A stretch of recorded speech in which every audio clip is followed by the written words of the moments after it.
Então, gente, agora convidamos a palestra da mineração Vale Verde, também selecionada aí para o Prêmio de Excelência da revista Minérios e Minerais, com o projeto Programa Geometalúrgico Aumenta a Recuperação de Cobre na Planta de Serrote. Para esta apresentação, chamamos os autores que irão palestrar sobre o trabalho: Josemar Clemente da Silva, ele que é geólogo, e Roberto Mendonça, analista de banco de dados. Cadê vocês? Bem-vindos.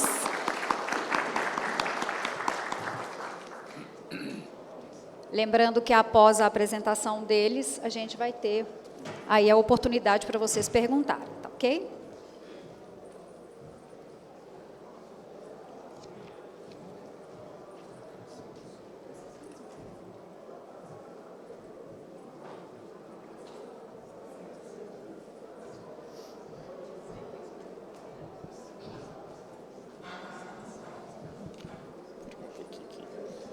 Olá, bom dia a todos. Trouxemos para esse evento aqui o projeto de geometalurgia da Vale Verde. Esse projeto foi bastante desafiador no ano de 2024, no qual a gente teve que superar uma diversidade.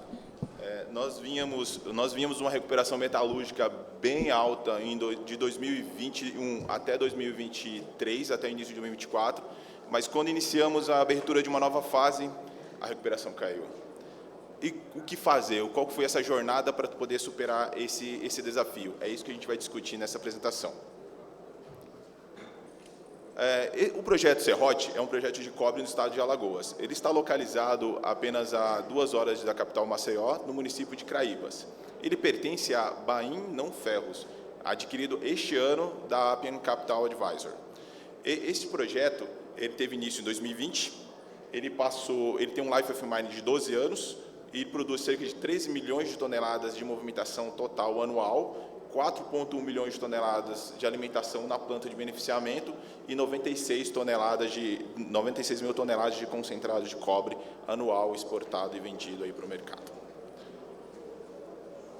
Frente a esse desafio, nesse slide aqui nós vemos que a nossa recuperação metalúrgica do início da operação da mina, nas fases 0 e 1, a gente teve recuperação metalúrgica próxima de 82%, ou seja, acima do que a gente tinha projetado no budget, inclusive. Já quando a gente iniciou em 2024, na abertura da nova fase, nossa recuperação metalúrgica caiu ali para próxima de 76%, ou seja, uma queda bastante brusca que a gente tinha que superar esse desafio. E a gente notou que isso estava associado às características mineralógicas do depósito, com o tempo, claro, não foi logo de cara assim que a gente descobriu isso.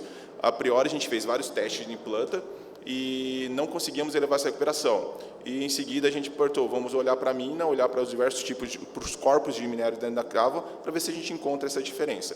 Foi isso que a gente fez. Voltamos para a cava e começamos a intensificar os estudos mais aprofundados, não a nível mais de exploração, como foi feito no início, mas agora a nível de operação, com uma densidade de informação um pouco maior. E para isso a gente precisava de testes geometalúrgicos, testes de bancadas de flotação, para poder obter essas informações e associar isso às recuperações metalúrgicas dos diversos corpos que a gente tinha na cava. Com isso a gente iniciou uma montagem do time de geometalurgia. Criamos o time, montamos a metodologia de amostragem de blast hole com uma malha de 15 por 15 em todos os polígonos de perfuração. Em seguida, definimos como é que seria os testes de flotação em bancada no laboratório, quais tipos de análises seriam feitas, e em seguida, e como a gente utilizaria essa informação também, uma etapa muito importante. A gente utiliza a informação no planejamento, porque o planejamento na mina Serrote é a que faz a definição dos blends para poder alimentar a planta, tanto no nível diário como no nível bimestral, trimestral e anual. E, para isso, a gente precisava definir essa metodologia. A metodologia definida aqui, a gente saiu da geologia ali com a amostragem de blast hole. A blast hole, no caso, tem 10 metros de profundidade. A gente trabalha numa área de dimensão aproximadamente de 15 por 15. Essas amostras são enviadas para o laboratório, é feita toda uma preparação física.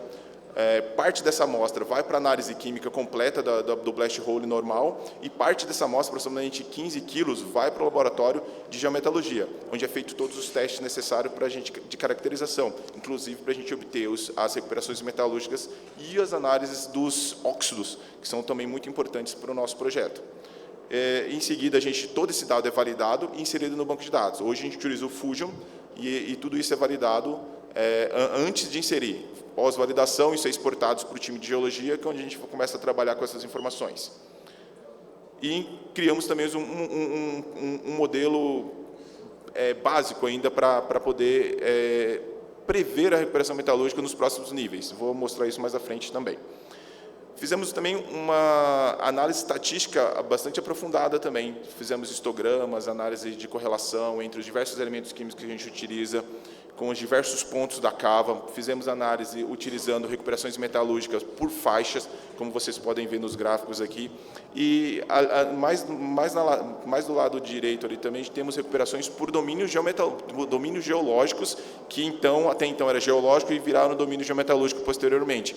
Porque nesse momento a gente já descobriu que esses caras eram diferentes e que realmente valia a pena a gente separar esses em diversos subcorpos dentro do pit para poder blendar isso da melhor forma possível. E notamos ali que nesse momento a gente definiu que a gente tinha domínios diferentes, então o qual chamamos de domínio 1 e domínio 2. O domínio 1 ele tem algumas características importantes para o nosso projeto. Ele tem alto teor de cobre, alto teor de ferro, alto teor de prata, recuperações metalúrgicas mais altas, e ele domina calcopirita e bornita e calcopirita. Já o domínio 2, após toda essa análise estatística, mapeamento e caracterização, descobrimos que esse cara ele tem mais alumínio, cálcio, sílica, teor de cobre um pouco menor, recuperações metalúrgicas menores também, e esse cara também, a gente fez teste BWI, então também descobrimos que esse cara precisava moer um pouco mais para poder liberar a fração que ali existia. Nesse slide aqui, a gente pode ver as subdivisões que nós fizemos. O minério sulfetado, então, ele foi dividido em tipo 1 e tipo 2. E o tipo 1 que foi dividido em domínio 1 e domínio 2. O tipo 1 e tipo 2 é basicamente um minério disseminado e um minério hidrotermal. O minério hidrotermal é associado às grandes falhas geológicas e